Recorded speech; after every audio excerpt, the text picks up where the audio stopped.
welcome back to my channel. I changed my setup a little bit because the lighting looks better this way and because I realized how horrible my posture was sitting on my bed. So now my camera is propped up on my bed and I'm at my desk. This week's video is my day 1 in Rome, which is basically my only day in Rome.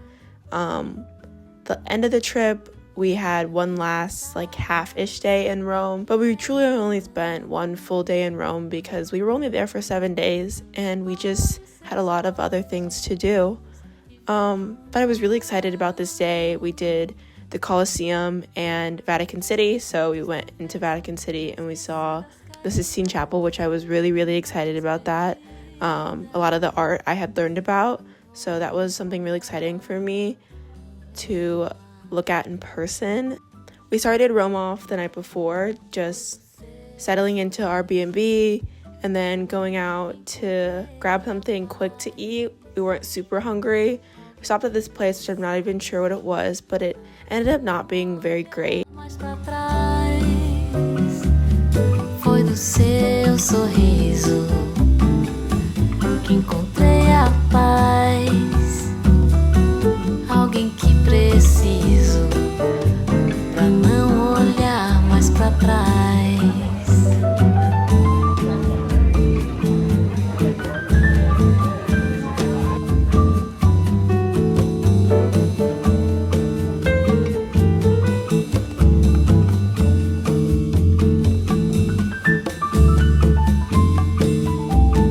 After that, we kind of just walked around and we got some gelato, which we went back to this gelato spot every single time. It was the best gelato I think I had maybe all trip, but I can't really think about the gelato I had right now.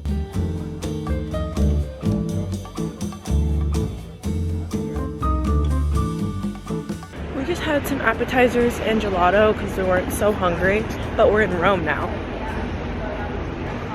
It's late. I'm slightly tired, but we took the train into Rome and we made it to our Airbnb. And we have one full day here and then we go to the coast. One full day. And then we'll be back on the last day. The mornings in Rome were some of the most beautiful mornings ever.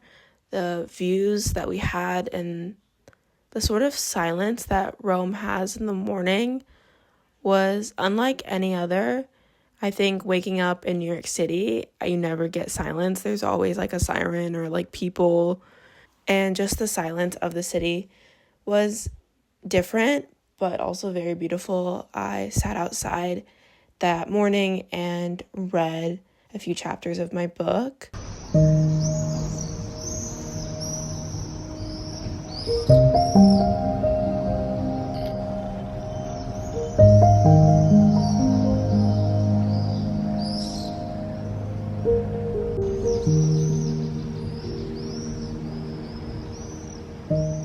While I was in Italy, I picked out a book to read, which was The Song of Achilles, which kind of feels like a fever dream because everyone read that back in 2020, and I've had it on my shelf since 2020 and have not read it, but I thought it was the perfect time with the whole Greek and Roman thing to take with me to Italy. And might I say, I thoroughly enjoyed this read. The Song of Achilles is essentially the story of Achilles, which most of us know, but it follows Patroclus, which is basically Achilles' companion throughout the novel. It's told from his point of view. The novel shows not only the story of the Trojan battle, but also the story of Achilles and Patroclus' romantic relationship and how from a young age they developed into these grown men and kind of navigating their feelings, as Achilles is the son of a Greek goddess and Patroclus is an orphan that was exiled from his home at a young age. So coming from two completely different backgrounds, they really join together and become each other's companion. I'll maybe talk about, I say this with all the books I finish, but I probably will do a recap of books at the end of the summer and I will do like my full rating and everything of it, but the writing of how Patroclus talked about Achilles is just something so romantic and beautiful that I feel like is not always portrayed in contemporary romances, which is something that I've recently steered away from because I feel like I'm not getting much out of it, and I'm definitely trying to expand my vocabulary and read more things that aren't necessarily plot driven and more character driven and learn more about the human experience from different eyes. So reading The Song of Achilles was definitely refreshing, but also have that romance element in it, which is what I love about it. And then some fantasy, which I obviously don't read fantasy, but I thoroughly enjoyed it.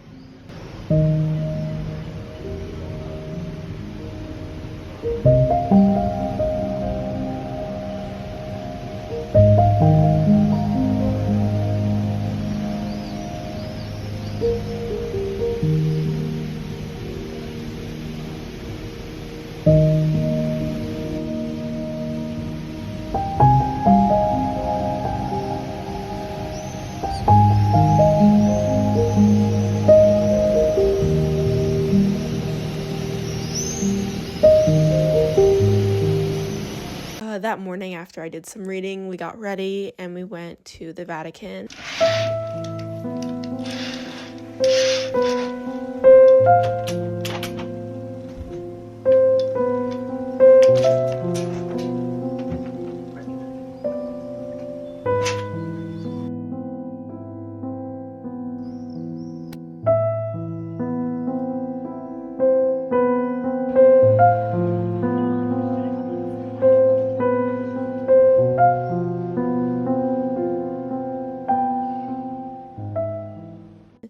I would definitely recommend doing the Vatican in one day, like a full day, but because we did it in only a few hours, it was rushed and we didn't get to see everything, or didn't get to enjoy everything at least.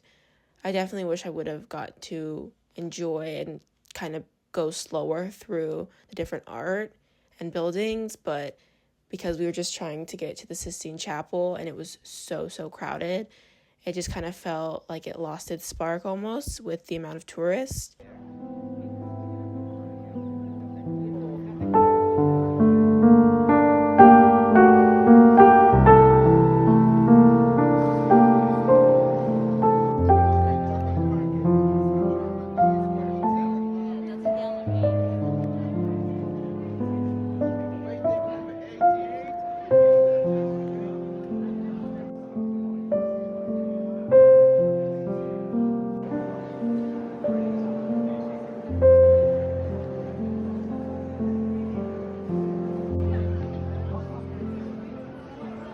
After that, we went back to our Airbnb because it was so hot and we were dressed more modestly for the Sistine Chapel that we needed to change. So I changed into a more comfortable dress. This was definitely one of my favorite things of the trip, and I've said that about so many things, but I didn't know a ton about the Coliseum before going, and I'm so glad we took a tour of it, like through a tour guide, because this was the only thing we did like guided. Everything else we did on our own, and I'm so happy we did a guided tour because there were so many stories and interesting facts that I had know nothing about that we wouldn't have got the full experience, I feel like, if we would have just done it on our own.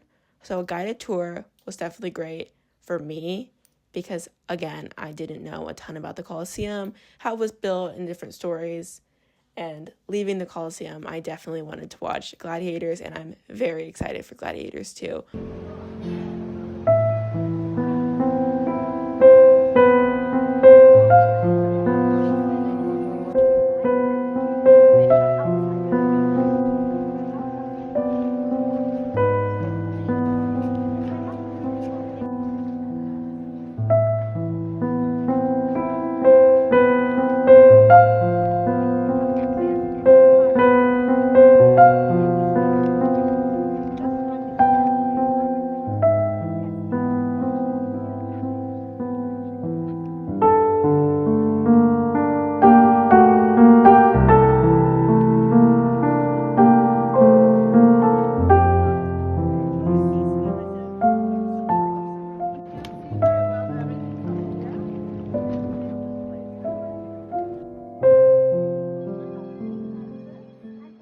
the tour included the Coliseum and the Roman Forum, which was really cool to see things that were built so many years ago and then are still just kind of there, and how well they have held up, especially when they're like, you're walking on stone that the Romans laid.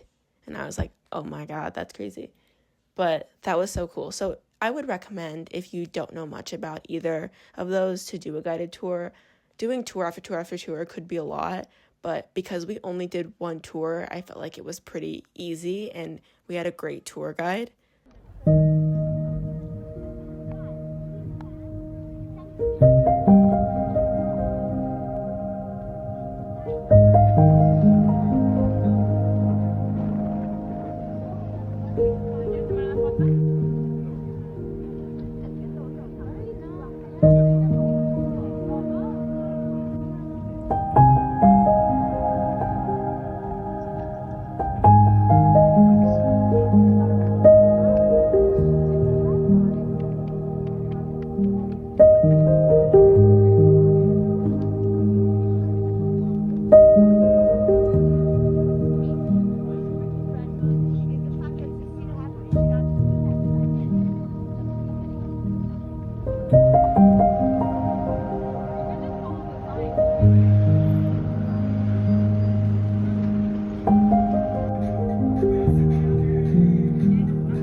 Small pieces right there.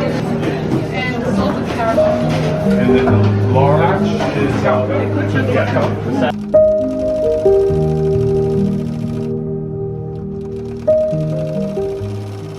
We got ready for dinner, and we went to arguably one of my favorite dinners from the trip. We went to this, I think, Japanese restaurant called Zuma, and it had the prettiest, like, balcony views. We sat outside. It wasn't too hot. We ordered a couple of appetizers, which their eggplant was one of my favorite things I ate, and they had some really fresh fish, which was a great break from our pizza pasta. Carb-loaded foods in Italy. So fit in some other types of food if you go to Italy, because it is definitely needed to kind of break that up. We're headed to dinner. We're late. I'm never late.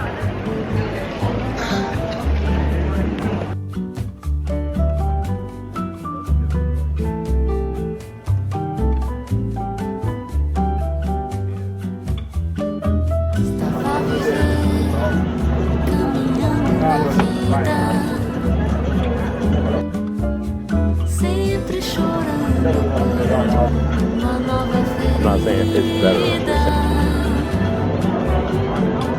Mas como até que de mato nasce uma flor.